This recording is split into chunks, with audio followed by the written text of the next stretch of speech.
Good evening, everyone. And I feel like I should begin with a blessing or something in this beautiful space, and I'm very glad that we could be here. Well, I don't do that kind of thing, Barbara. I don't know how. May we all be blessed.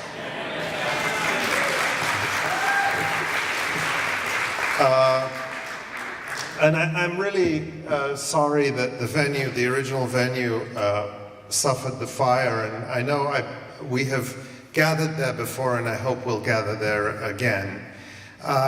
For me, coming to Mecca always feels like coming home, because I love Mecca, I love Barbara, I love everyone who works at Mecca and who volunteers with Mecca.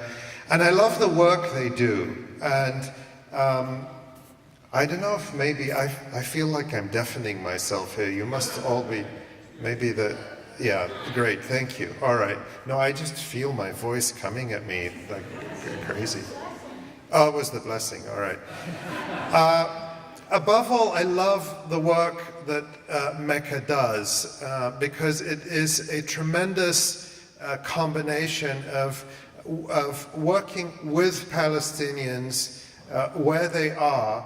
In fact, it is Palestinians working on the ground in the West Bank, in Gaza, to meet immediate needs, and also critically in Lebanon, working with refugees coming out of Syria amid the horrific war in Syria, for which there seems to be no end, at least in the near future. But there are critical needs of people to be met, and Mecca is doing that, but also Mecca is educating people and mobilizing people, and is not shy to bring people together for political discussions that get at the root causes of what's happening. And that's actually a rare combination. That's what is special about Mecca, and I'm really glad to be here. It's hard to find hope at this moment, and I came with a big, bold title for this talk, can we defeat Israeli apartheid? It's hard to find hope in this moment when in a couple of weeks in this country we face a choice, no choice election, where it seems like political institutions have failed to offer us ways to improve our world, to bring justice, where people are suffering from such extreme deprivation and poverty as part of a system that is designed to produce inequality in this country, police violence and racism here in Oakland, in Chicago where I live, off the charts. And in the region where Palestine is, where Palestine is surrounded by growing catastrophes, Syria, Yemen, which has been bombed mercilessly for more than a year and no one even mentions it, and in Europe, where the crisis is not the refugees, the crisis is the racism against the refugees. The refugees coming from Africa, from Syria, from other countries are not a crisis. The crisis is the rising racism and xenophobia and Islamophobia, and that's what we see in this country as well. And yet we have no choice but to find hope, and we have no choice to work for a more just world. And I believe, and this is what gets me up in the morning, that we have the power to do that. And I think Palestine is one of the situations where we really do have it in our power to help bring about justice and to bring about the world we want to see. But we have to start from a sort of a realistic assessment of where things are. and in Palestine it has been a pretty devastating and grim year on top of many other such difficult years and decades. This month marks really the first anniversary of an upsurge in confrontation. Some people have called it an intifada. I don't know if that's what I would call it. There's certainly an upsurge in confrontation and violence between Palestinians living under Israeli occupation in the West Bank and Gaza Strip and Israeli soldiers and settlers, the soldiers and settlers who control their lives, who take their land. The reason I don't know if I would call it an intifada is because this uprising, if we can call it that, is different. It has been young people, very young people, sometimes teenagers, and unaffiliated with any political groups. It has been individuals acting out of desperation or out of courage or out of a sense that there's no other response but to try to take some power back into their own hands. And Israel's reaction to this has been absolutely brutal. Just a couple of weeks ago, Abdurrahman Ad-Dabbagh, a 16-year-old, was taking part in one of the weekly protests that have been taking place not in the West Bank, in the Gaza Strip, near the boundary with Israel. These protests have been taking place every week for a year against the siege and in solidarity with Palestinians in the West Bank. The Israelis shot him in the head with a flare bomb, setting his head on fire. That's what a report from Al-Haq, the Palestinian human rights group, said. Abdurrahman was seen lying on the ground with his head on fire. His shocked friends ran to help him, but the Israeli soldiers pointed their weapons at them and said, "Whoever will dare and try to approach him will suffer the same fate." He's one of more than 21 Palestinians killed by Israel in the Gaza Strip in the last year. Remember that, because if, heaven forbid, the next Israeli assault starts on Gaza, the next large-scale assault, we'll be told Israel is responding. Israel is responding. And there will be no mention of the dozens of Palestinians who've been killed in Gaza since the ceasefire 2 years ago, while Palestinians have strictly kept to the terms of the ceasefire with Israel. Overall, more than 250 Palestinians have been killed in the last year, the overwhelming majority of them very young. About 150 died in the course of what Israel says were attacks or actual attacks, usually against soldiers at checkpoints in the West Bank. And there again, the media doesn't ask, well, what are these soldiers doing there in the first place? And Israel's response again has been absolutely brutal. It has been a policy of systematic, there's really no other term for it, systematic extrajudicial execution, even of young people who posed no plausible threat. And this includes, for example, Maram Saleh Abu Ismail and her brother, 16-year-old Ibrahim Taha, who witnesses saw shot at a checkpoint at Qalandia. They posed no threat. They were left to bleed to death as part of a systematic policy of denial of first aid and medical care by Israeli forces. And this has been incited at the highest possible level by Israel. that only tells a small part of the story of what has been happening on the ground. In addition to the shootings, it's always, I have very mixed feelings about talking about a death toll, reducing people to numbers.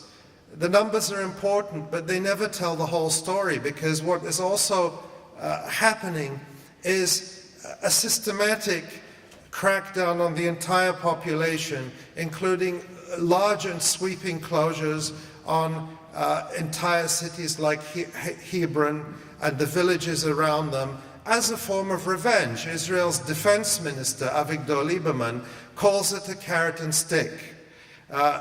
It turns out there's only stick, there's no carrot.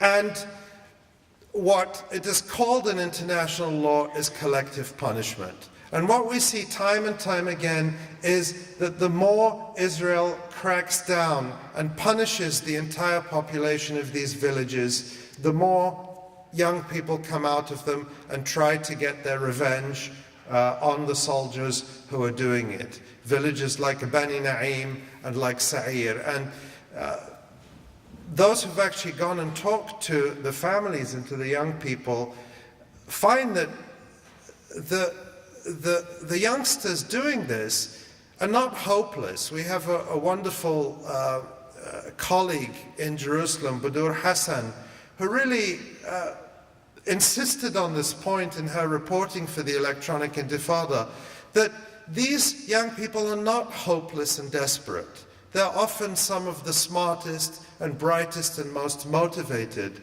but they have been shown by this brutal occupation that all of their efforts will be blocked, will be brutally curtailed. Not just by Israel, but by a Palestinian Authority that is working hand in hand with Israel under the terms of so-called security coordination.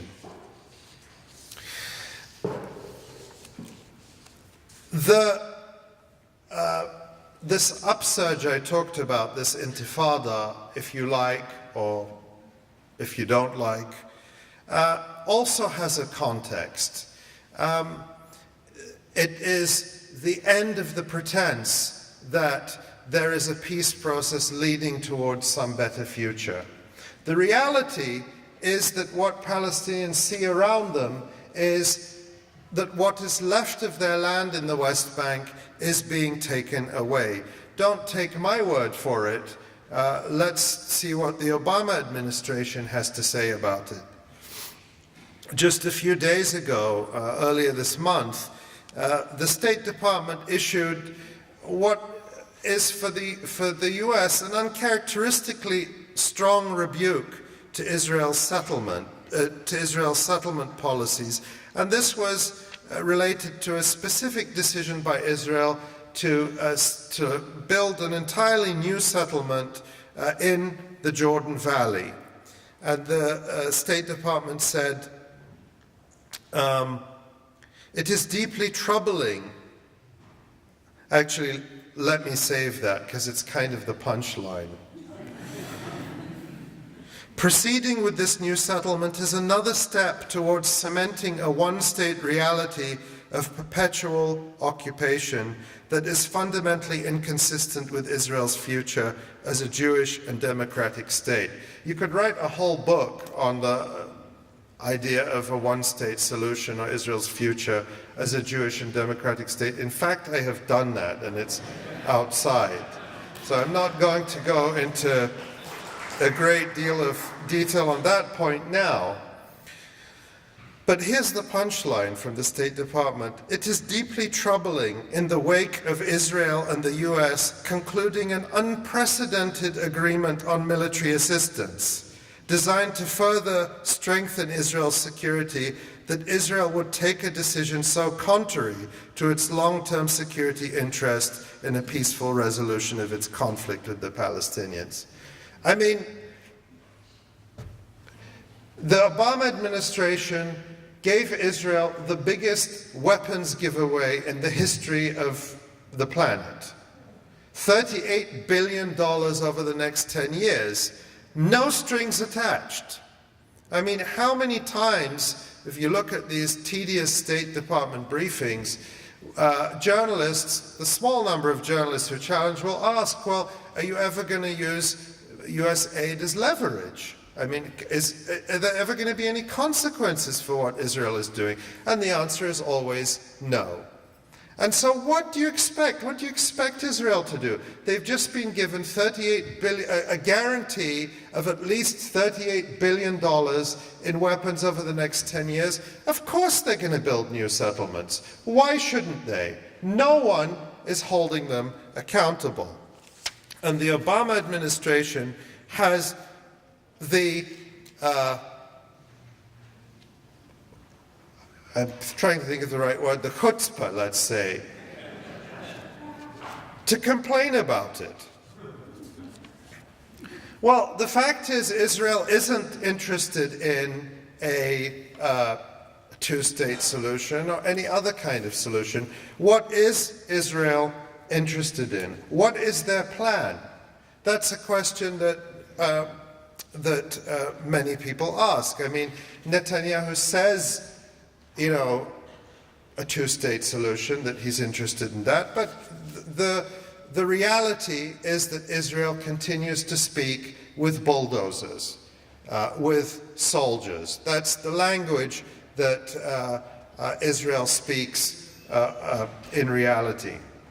I think that I mean, there's no shortage of evidence for this, but it was really put quite clearly in a recent talk by the Israeli Justice Minister Ayelet Shaked. Remember, this is the person who called for who promoted a call for genocide of Palestinians on Facebook in 2014.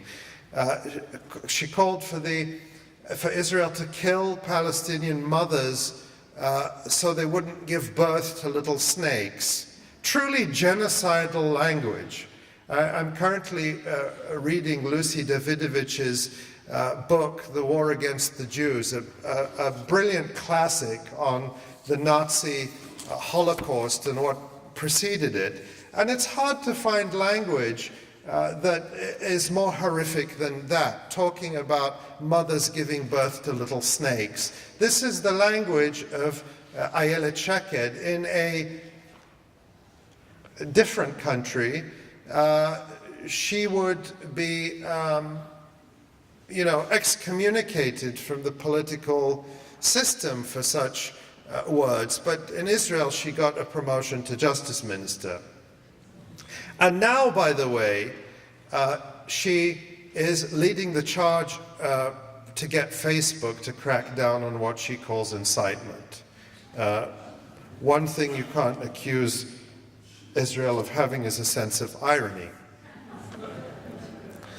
But in this talk that she gave at Columbia University recently, which was behind closed doors and was recorded, and my wonderful colleague Nora Barrows-Friedman, who's here somewhere, wrote it up for the Electronic Intifada. And what Ayelet Shaked says very clearly is that Israel should annex Area C. What is Area C?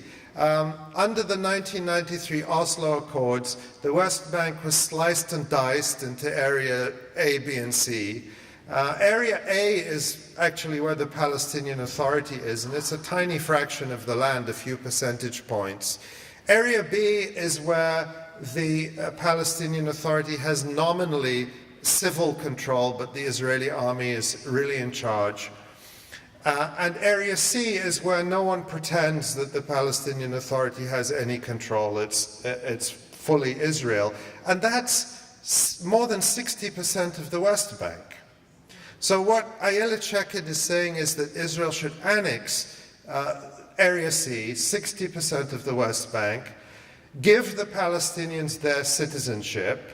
She claims there are only 90,000.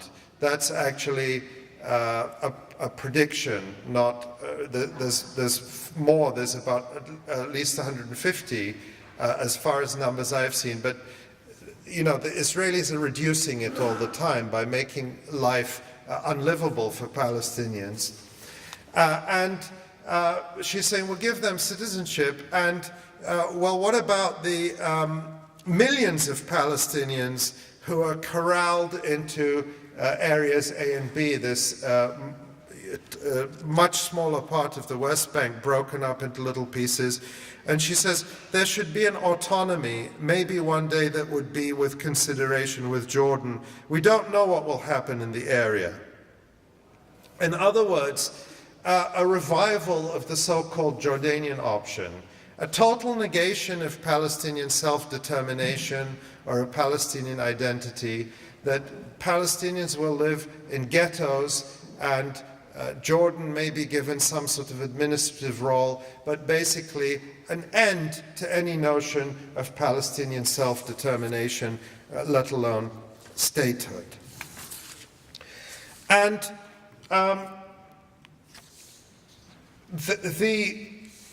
this is accompanied by aggressive and accelerating Israeli expansion.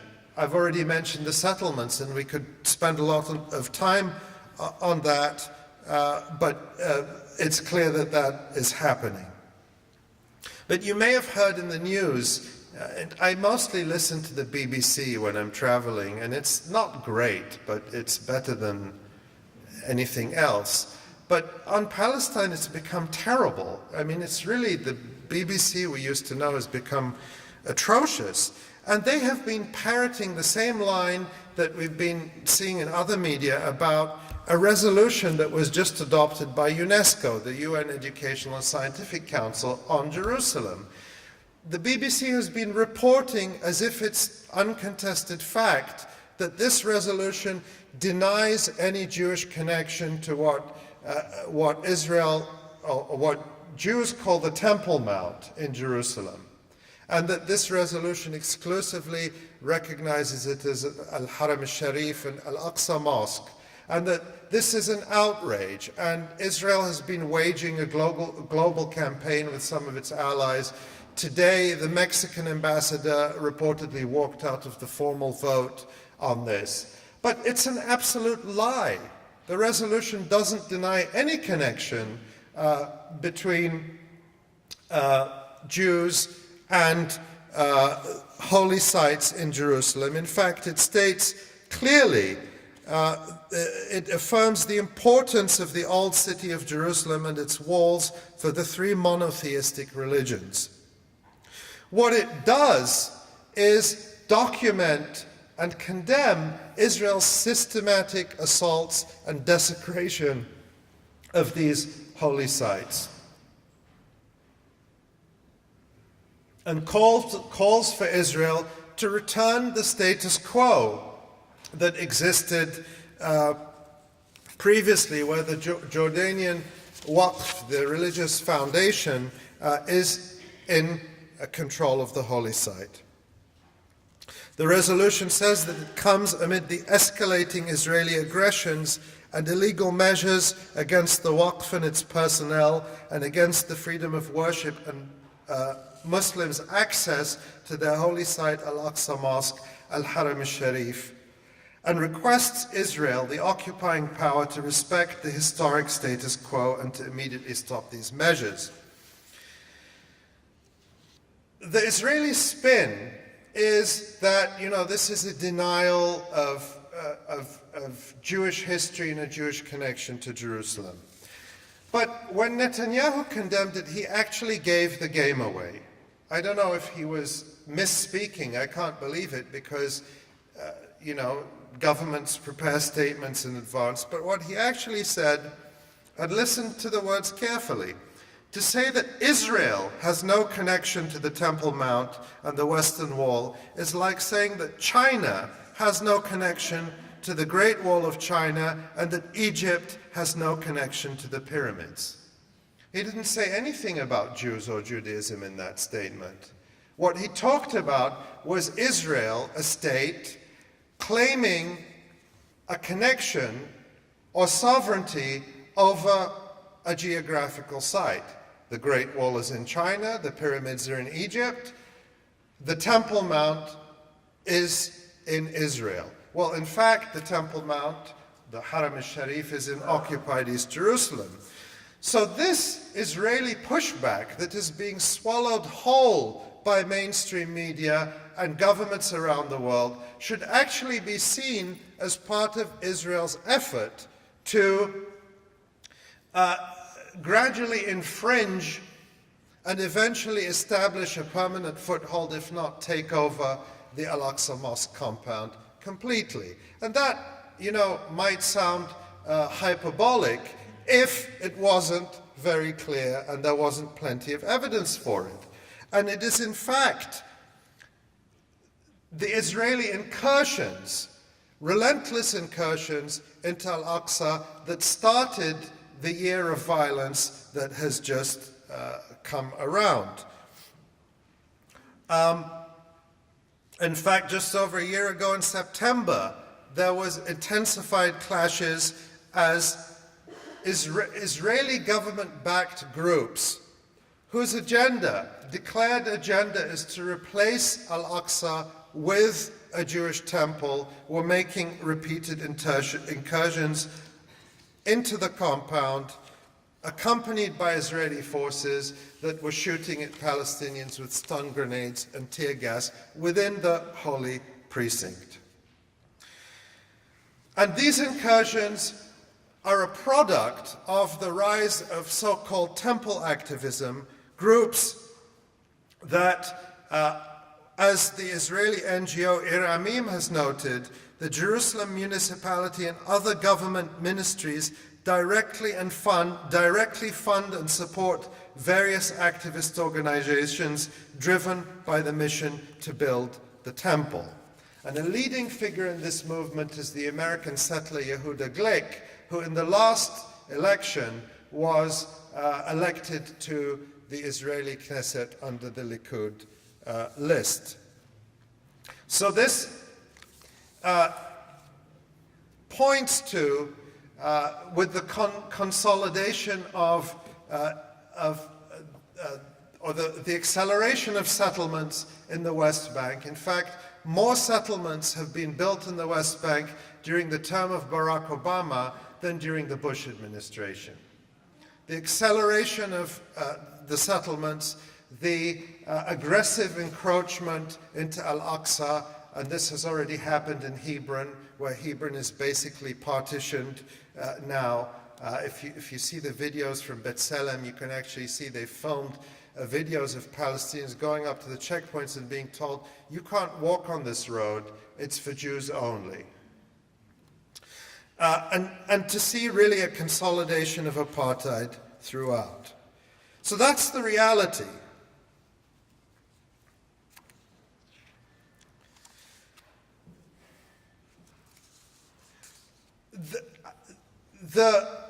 This is a reality that Israel is no longer able to hide easily from the eyes of the world. And even the State Department warned that, Israel is increasingly going, I'm paraphrasing, but it's the language they actually use, is that Israel is really just going to face more and more criticism and isolation. And that's already happening. But that, as we know, is not enough to transform the situation, because if the US is criticizing Israel but at the same time handing over $38 billion, if the Europeans are bleating their meek little criticisms as they do from time to time, but are also continuing their full trade and military relations with Israel, then the reality is not going to change, even if public opinion is shifting more and more towards Palestinians as it is, and I'll talk about that. So and we know that historically Palestinians have always had tremendous solidarity and support around the world. The challenge has been to find a technology, to find an app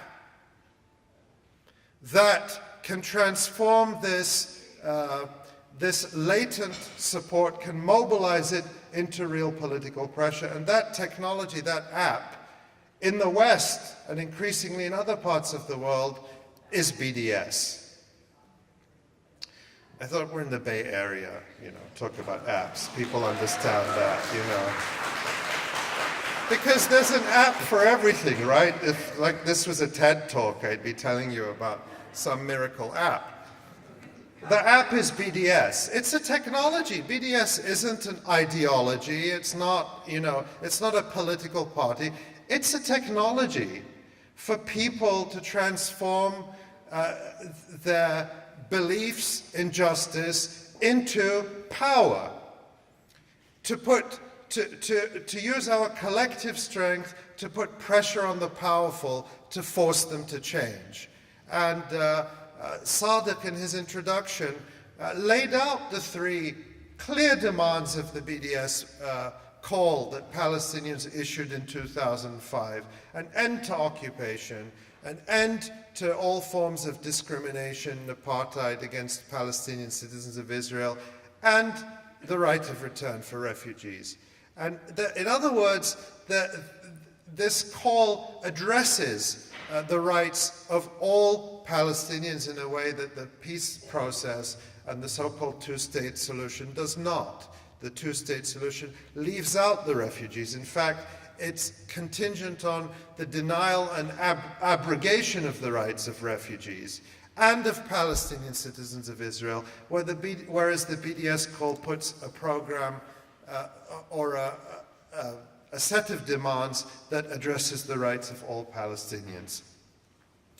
And we could spend a great deal of time talking about the real successes of this movement over the last decade.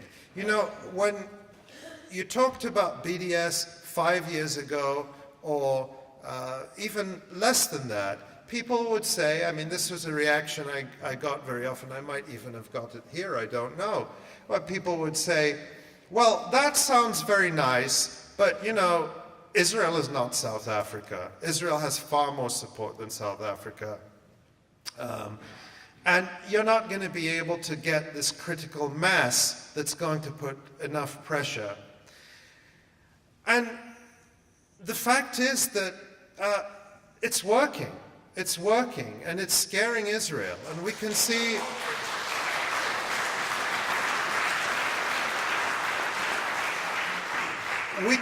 that there have been real victories against major corporations who have pulled out, and that includes, of course, Veolia, the French multinational.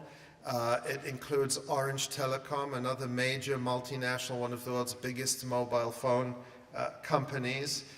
It includes, my mind is blanking now, G4S. They haven't pulled out yet, but they've declared that they plan to. The pressure needs to be kept up on them because they're liars. They've said that before, and they reneged on it. They also said they would get out of the business of incarcerating children for profit here in the United States and in the UK, but they haven't done that yet either.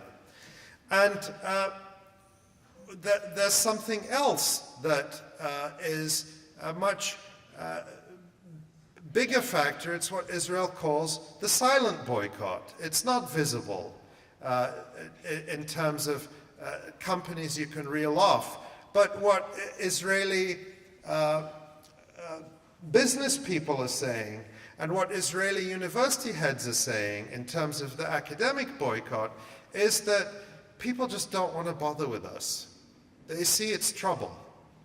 Israel is a small market of a few million people, and no major brand wants to go in and deal with facing a BDS campaign, or many don't. And so they just won't come. And the same with the academic boycott. And the academic boycott, let's remember, is a boycott of Israeli institutions that are complicit directly in the crimes and abuses that we've been talking about. It's not a boycott of Israeli individuals. It's not a boycott of Israeli students or professors who come to this country. It's a boycott of institutions that are complicit. And the Association of the Heads of Israeli Universities have made very clear that the silent boycott is already very real, and they feel it in terms of the inability to gain cooperation. So now every conference that takes place in Israel is trumpeted as a great victory. And we see also much more aggressive efforts by Israel to try to halt the BDS movement by any means necessary. I'll say something about that in a minute, but just on the, of course, many of you here will have heard, and I hope read on the Electronic Intifada, as well as other places, about Paul Hadwe's course that was suspended by UC Berkeley and then reinstated after the outcry. You know, it was absolutely outrageous, blatant censorship of his course on settler colonialism, and it was reinstated because of pressure. But what was reported in the Israeli media is that that suspension came after what were called secret efforts by the Association of the Heads of Israeli Universities, this quasi-governmental official body of the presidents of Israeli universities. What those secret efforts were, we don't know, but clearly they would have reached out in some way to Berkeley, and Nick Dirks would have been only too pleased to comply, as in fact happened. But the other person implicated in what happened at UC Berkeley was someone called Gilad Erdan, and he is the Israeli Minister of Strategic Affairs, so-called, who has been given the overall responsibility of fighting against the boycott, divestment, and sanctions movement. And it's truly frightening what we're learning about their efforts. And what's even more frightening is what we still don't know. What we do know is that his ministry has been given a budget of $45 million this year. And Yossi Melman, a veteran Israeli analyst who's written books about the Mossad and is very well tied to Israeli intelligence, wrote a few weeks ago that Erdan's ministry, along with Israeli intelligence agencies, is engaging in what he called black ops against human rights activists and organizations, and potentially against the BDS movement. The Director General of the ministry, Sima Vaknin-Gil, recently told an Israeli Knesset committee, "We want most of the ministry's work to be classified. A major part of what we do stays under the radar." And we also know that Erdan's ministry established what the Israeli newspaper Haaretz called a tarnishing unit. According to Yossi Melman, the Israeli analyst, these special operations,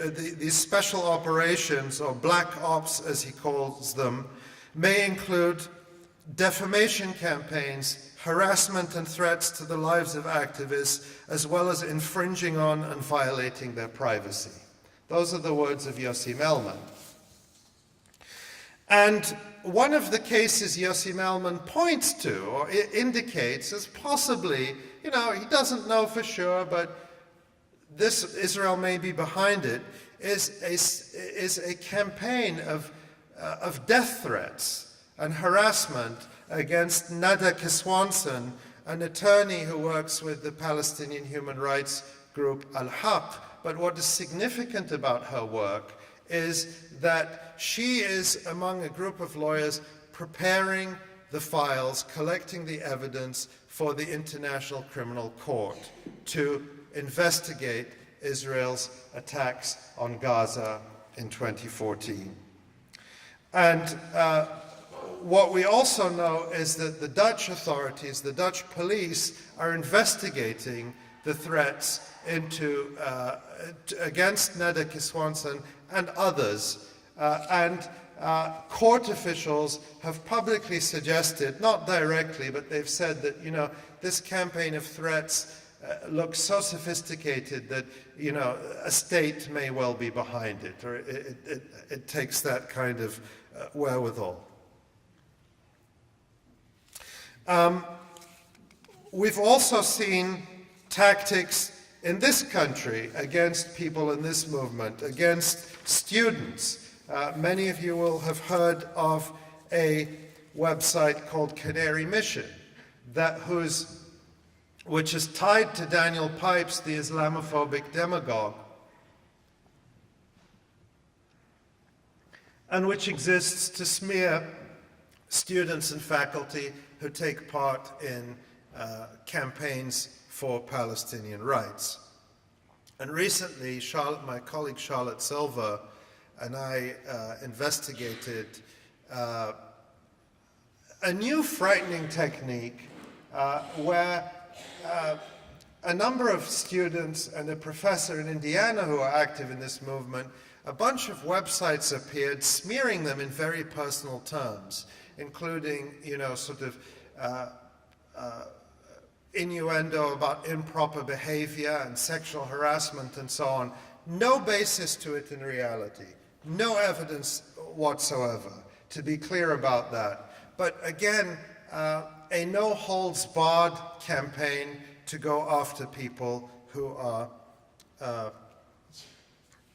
defending Palestinian rights. And particularly what is most disturbing about it, in the context of Islamophobia and the ongoing so-called war on terror, it often targets young Arab and Muslim American students in explicitly Islamophobic terms, trying to stir up fear that they may be radicalized and getting ready to to even be violent on campus. So these are, for students who are in this situation, it can truly be intimidating and frightening. And there's a great deal of this that's going on around the country and other countries as well. I won't say more about that now because I want to point to another aspect of I'm giving you all the bad news first, and there's a lot of it. But I'm going to try and get to some good news in the time we have. The other aspect, you could say, that's one aspect is intimidation, thuggery, trying to get people fired.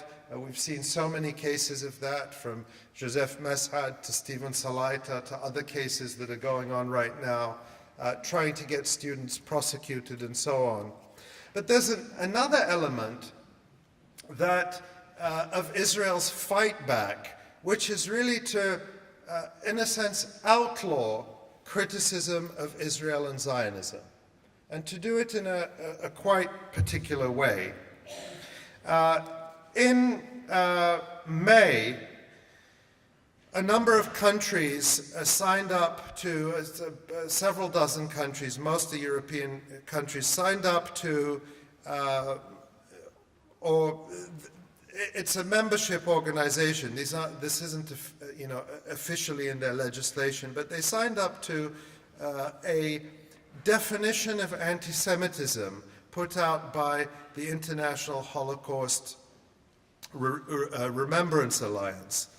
And much of this I would agree with. I mean, there's, they give what they call contemporary examples of anti-Semitism in public life, the media, schools, etc., and so on, that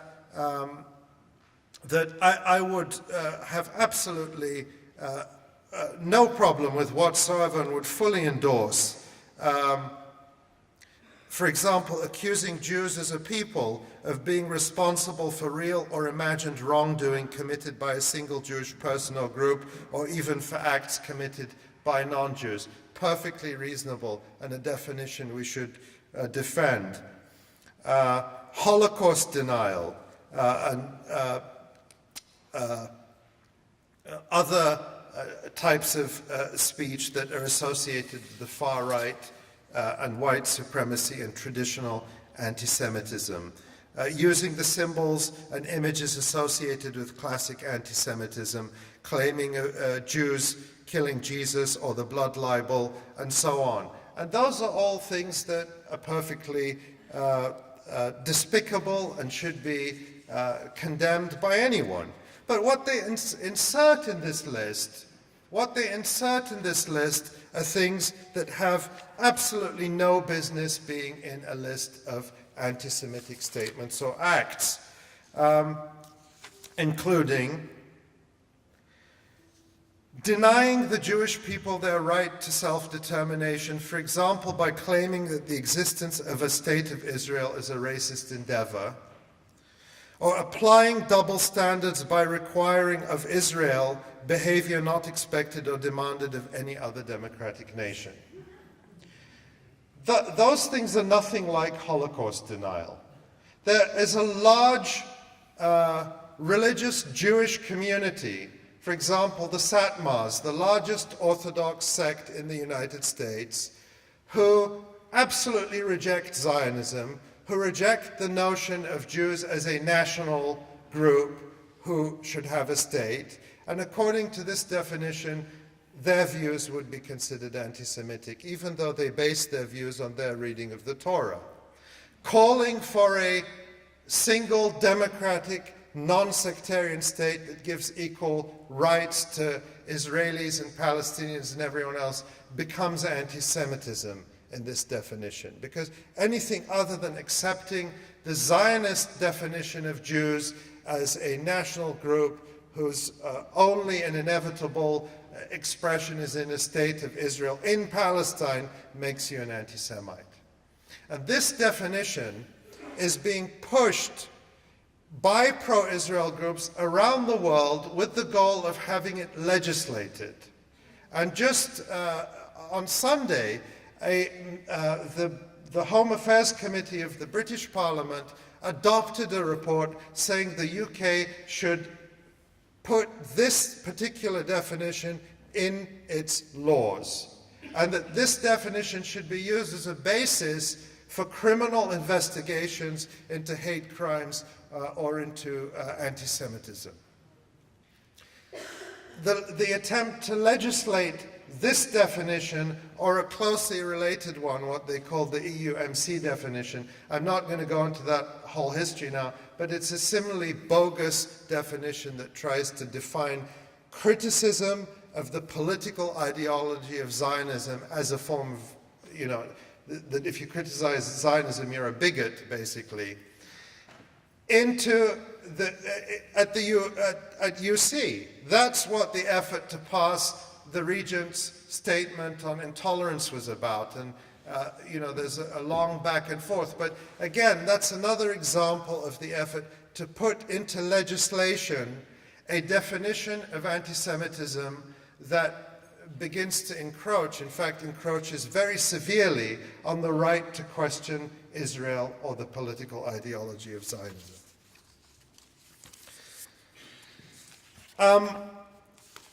Why is this happening? To me, the answer is simple. It's happening because we're already winning.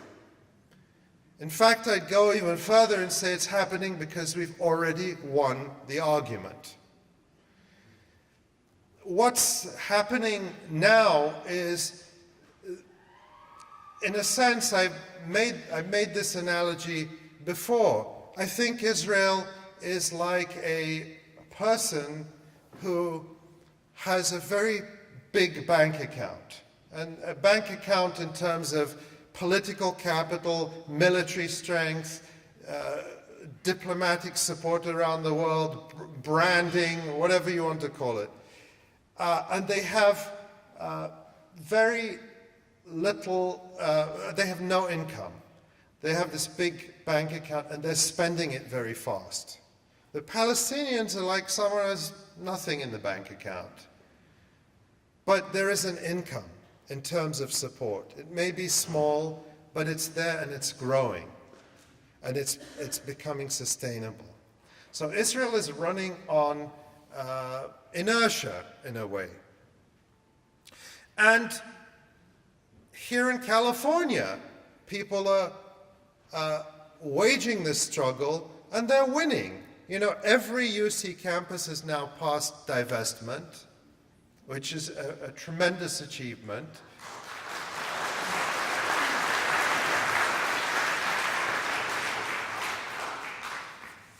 And so, you know, the powers that be in California are trying to fight back. And so they fought back with, among other things, the so-called California anti-BDS law, AB 2844. Now, what's critical to know about this law, even though it passed, and even though Governor Jerry Brown signed it, it's empty.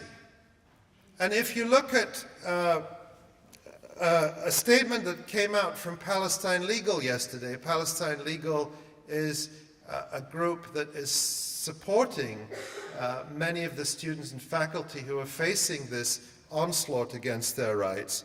They say, and they point out why this bill is empty. It's empty because thousands of Palestinian rights and free speech activists protested the bill. They mobilized against it. The LA Times editorialized against it, and virtually every lawyer who weighed in, including lawyers for the California Assembly's own Judiciary Committee, raised constitutional concerns with the bill. And so Palestine Legal says, as a result of this pressure, AB 2844 was significantly watered down. It is important for Palestinian rights advocates to understand the extremely limited scope of the law as it was ultimately signed. Now, an earlier version of the bill, and we've seen this in other states as well, was actually called the California Combating Boycott, Divestment and Sanctions of Israel Act. The final law doesn't mention BDS at all. And this initial bill required the state to blacklist and impose a public contract ban against any contractor that supported boycotts of Israel. The law that was actually passed amounts to a statement that if you're bidding for a state contract worth $100,000 or more, then you must certify that you are complying with California's existing anti-discrimination laws, which is great because anti-discrimination laws are critically important and we should defend them and make sure they're enforced. But a boycott of the Israeli state or Israeli state institutions doesn't violate California's anti-discrimination laws or Illinois' anti-discrimination laws or Virginia's or any of the other states where similar bills have been introduced. In fact, boycott is a constitutionally protected right, a right that the US Supreme Court ruled in 1982 in Claiborne Hardware versus NAACP, a case coming from the very heart of the civil rights movement. The right of citizens, black citizens, to boycott businesses in a city that was discriminating against them. The Supreme Court said that boycotts for the goal of bringing about economic, social, or political change have the highest level of protection under the First Amendment. So there's nothing incompatible with boycott, as Palestinians are calling for it, and California's discrimination laws. So the key thing to note there is that this was a victory. It was a victory for mobilization of people against this law. If there had been silence, it would have passed. But there wasn't. There was a big mobilization. And the same has happened in other states. In New York, where you would think there would be no trouble passing such a law because there is such a large pro-Israel constituency in New York. I didn't say Jewish constituency because the Satmars are also based in New York, and they are very, very anti-Zionist. But there is a major pro-Israel constituency in New York, and they couldn't pass this law. Hundreds of organizations, including the ACLU, the New York Civil Liberties Union, and others, came out against it. As a result, Governor Cuomo had to sign an executive order to try to limit the impact of BDS.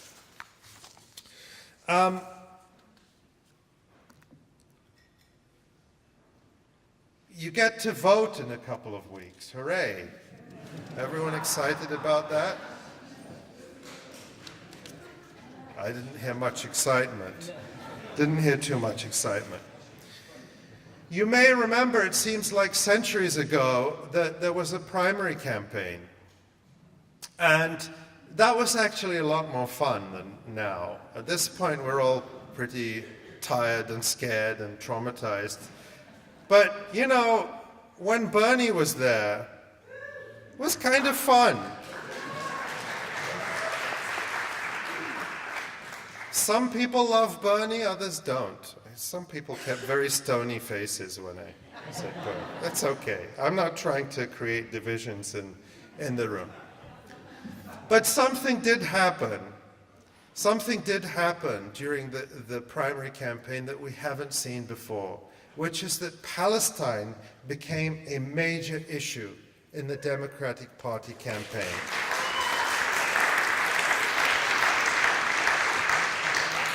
And that's actually incredible. That, you know, I think even 4 years ago, certainly 8 years ago, I don't think anyone thought that would happen. And it wasn't just, you know, and there was that incredible moment during the debate where Bernie attacked Hillary. It was like, went on for minutes, and you know, minutes on television is like hours. Went on for minutes about how she was too pro-Israel and putting her on the defensive. Did Bernie say what I would have said? Definitely not. But then, you know, I wouldn't be up there in a million years. But that was a really an unprecedented moment, and it happened. You know, remember, this is the same Bernie Sanders who 2 years before was threatening to have people arrested. You've all seen the video, right? He was at a town hall in Vermont, and people were bringing up the Gaza war, and he was threatening to bring the police and have them taken out. And 2 years later, he's standing on stage challenging Hillary in front of a national audience for being too pro-Israel. Now, that's not because Bernie Sanders is a great guy. He may be, he may not be. It's because people pushed him. And it's because there are changes at the grassroots in this country that made this possible. And we see it time after time in survey after survey. And, you know, the survey that came out from the Pew Research Center in May illustrated this very clearly, that support for Palestinians has tripled among young Americans. That's just in the past decade, it's tripled. And the kind of transformation that's going on is the kind that brought about, or at least I see it this way, the potential is that the way same-sex marriage, the transformation came about in this country within the space of about a decade. You see the same signs that that is starting to happen when it comes to Palestinian rights and Israel.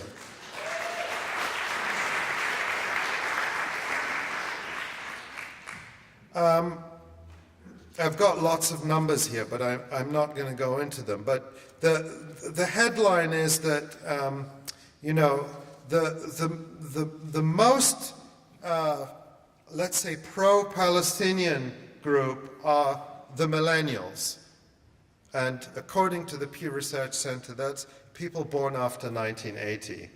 I think millennials should be younger than that, but yeah, it's fine. I'm Generation X, apparently.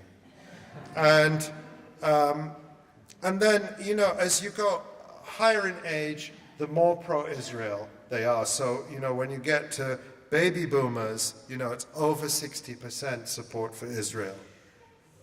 So those findings are pretty consistent across the board, but it's not something you just read in surveys, as satisfying as it is to see it in surveys. It's something you can see and feel when you go to college campuses across this country, and it's something you see in terms of the public discourse. This is a country in ferment, as it should be, over the growing gaps in inequality, the fact that racism and racial injustice remain so entrenched and intractable and are denied at the highest levels in this country. And yet we've seen the growth or the rebirth of an incredible movement, the movement for Black Lives, and the platform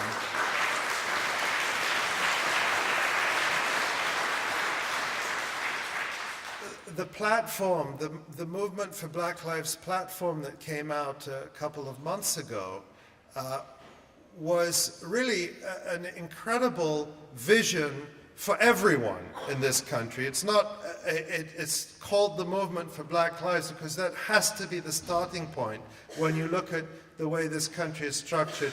But it's really, the way I see it, a liberatory program for all of us. And this beautiful platform, which is the work of many people, also contained an incredible section on Palestine and on liberation in Palestine, and spoke about Israel's genocide of the Palestinians. And what that did was also to reveal the racism and the condescension of the main pro-Israel groups in this country who reacted with rage and anger and said, "How dare you?" And the reaction from many of those who were involved in writing this platform was to say, we decide, we have our own analysis, we make the alliances that we see as necessary for our liberation and the liberation of others. And that work has really been inspiring and is vital in the phase that's coming. It was last year that two incredible activists, Christian Davis Bailey and Corey Peterson, put together,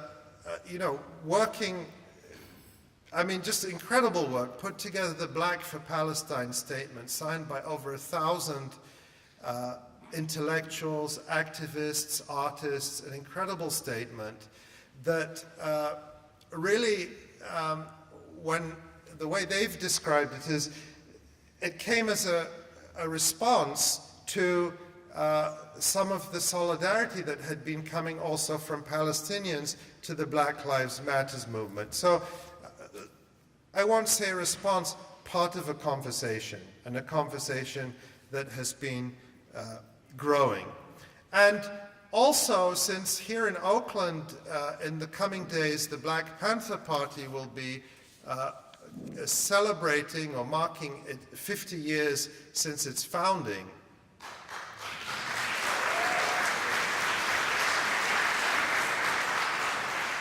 It's an opportunity to remember that the Black radical movement in this country has been visionary and ahead of the curve on so many things. And at a time when no one was talking about Palestine, no one was talking about American imperialism, the Black radical movement had internationalism at the center of its program. And so it's important to remember that when we look at the movement for Black Lives or Black Lives Matter, the connections between the struggle for liberation in Palestine and Black liberation in the United States are not new connections. Some of us, including myself, may be rediscovering them or discovering them for the first time, but there is a long, radical tradition that we're building on.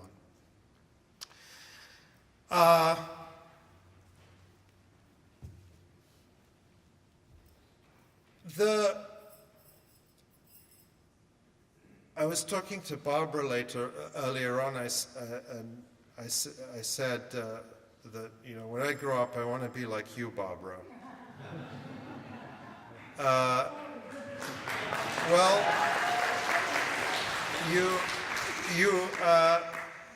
you know, you're an inspiration to so many people, and you don't beat about the bush. You say exactly what you think. You'd like to beat Bush, yeah. That's see what I mean.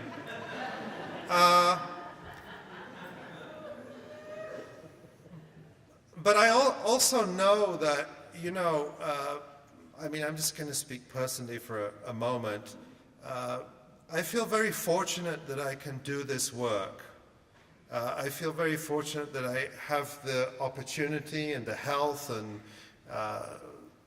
the resources, thanks to people who support our work, to do this work. And I would never have chosen anything else. It's really been a privilege to do it and to work with so many incredible people. But I'm going to be honest, I want to do this forever. I want to go off to the desert and paint watercolors, or... Yeah, bird watching would be nice. And so I'm in a hurry. We need to get this done. I have other things I want to do.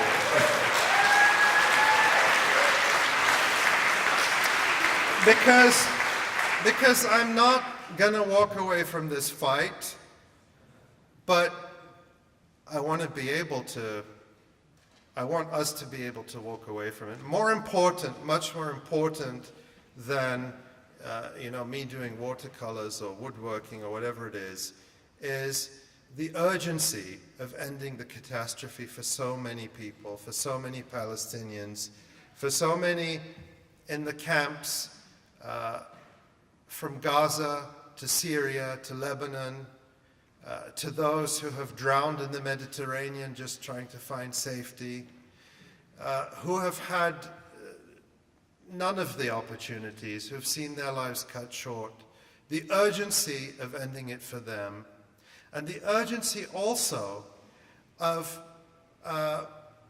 giving our parents and our grandparents who lived through the Nakba the chance to experience justice, even a small taste of it, in their lifetimes. Thank you.